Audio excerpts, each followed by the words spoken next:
Hi students, welcome to Easy Elimu Learning Simplified. My name is Mbide and this is a continuation of the punctuation marks class. Last time we looked at the apostrophe and the hyphen and we saw how they are used, when to use them. In today's class we are going to have a look at the punctuation marks. We're also going to look at when to use them and how to use them. So, have you ever been in a situation where you're writing something? Maybe you're writing a message to someone, or you're writing a letter to someone, and in the middle of writing, you realize that you want to quote something that somebody else said. You want to share with them what this other person said, but you don't want to paraphrase. You want to put those words exactly how the speaker said them. If you go ahead and write those words as the speaker said, you probably do enclose them with some punctuation marks. These punctuation marks that you use to enclose those words are called quotation marks. Just from the word quote, quotation marks. So they are used to quote the exact words of a speaker. Or maybe you read something somewhere and you want to quote it as exactly as it was. You're also going to use the quotation marks. So quotation marks have several uses, and in today's class, that's what you're going to look at, when to use them and how to use them.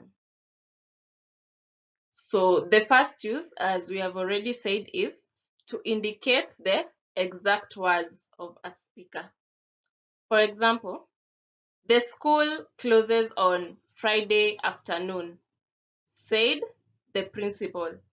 The school closes on Friday afternoon, said the principal.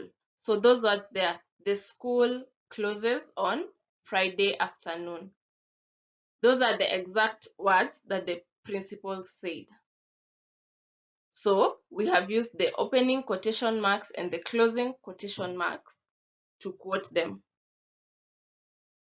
I will complete the assignment by tomorrow evening, Maria said. I will complete the assignment by tomorrow evening, Maria said. So, I will complete the assignment by tomorrow evening. Those are the exact words that Maria said, and that is why they are quoted. If I was reporting or I chose to paraphrase, I would have said, the principal said that the school would close on Friday afternoon. So in such a case, then I don't need to put quotation marks anywhere. We are going to learn more about that when we learn about direct speech and indirect speech. But for now, note that if you're writing something and you need to quote the exact words of somebody, remember to enclose those exact words with the quotation marks, the opening quotation marks and the closing quotation marks. The second way in which we use quotation marks is when we are referring to titles of articles, stories, and poems. For example, yesterday I read Carol Mandy's Celebrating Our Gender in the Sunday Nation. In that sentence, the author is Carol Mandy. Then the title of the particular article is Celebrating Our Gender, and this article is found in the Sunday Nation. So the only thing that is quoted here is just the title of this particular article, Celebrating Our Gender. We have been asked to memorize Henry Barlow's Building the Nation. We have been asked to memorize Henry Barlow's Building the Nation. In that sentence, Henry Barlow is the poet. Building the Nation is a poem. So, is the title of the poem. So you only quote or enclose the title with quotation marks, which is Building the Nation. Another example would be if you're talking about a book. So let's say you're asking somebody, have you read The Samaritan by John Lara? Have you read The Samaritan by John Lara? So The Samaritan is our title, is the title of this book. So it is the only thing or the only part of that sentence that will be enclosed with the quotation marks to show that it is the title, The Samaritan. So you could be writing and then you realize that you want to use a word or a group of words that are not English. They are not English words, and say you're writing an English text or an English composition. So this word, you don't know the English translation for it, but it is a word that you want to use. So you use it and then you enclose it in quotation marks. For example, I ate muthokoi last night. Muthokoi is not an English word. So if you're going to use it, you use it and then you enclose it with quotation marks. So if you're using a word from a foreign language, a different language, you use the word, but remember to enclose it with the quotation marks. Lastly, we can also use quotation marks to show that a word or a phrase that has been used there is used there in a special way or in a satirical way or in a sarcastic way that is not the usual meaning. So for example, if you say, if a conman is pretending to be a church minister and you're writing about it, you may show that he is not a church minister by calling him a pastor.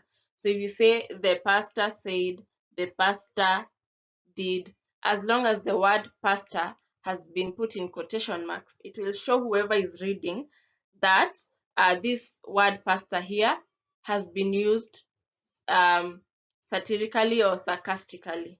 So when you're using a word, but the way you're using it is not its intended meaning, you're trying to show that this person is pretending to be this, you ensure that you enclose that word with the quotation marks.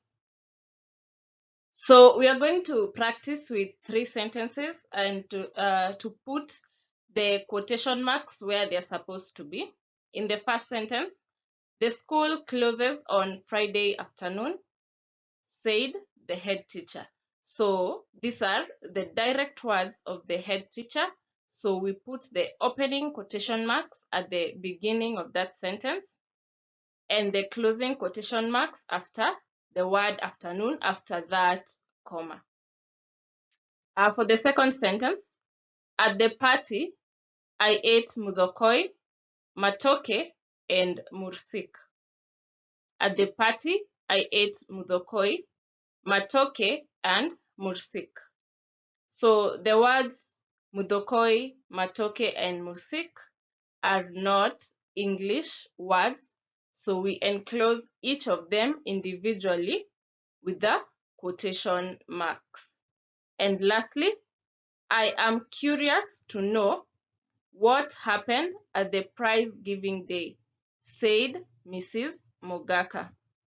I am curious to know what happened at the prize giving day, said Mrs. Mogaka.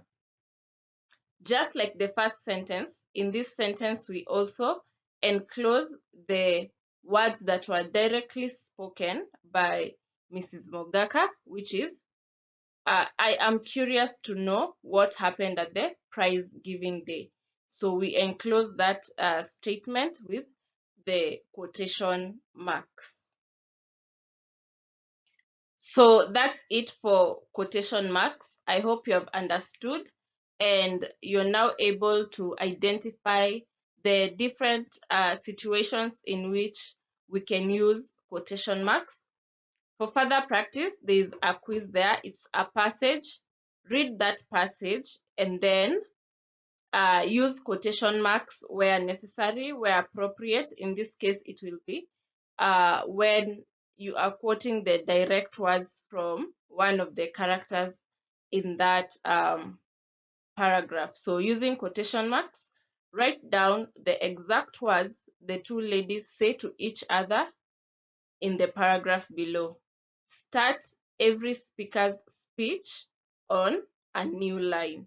So you're going to see where there's someone who has spoken something and write it in a new line. Thank you for tuning in and see you in the next class.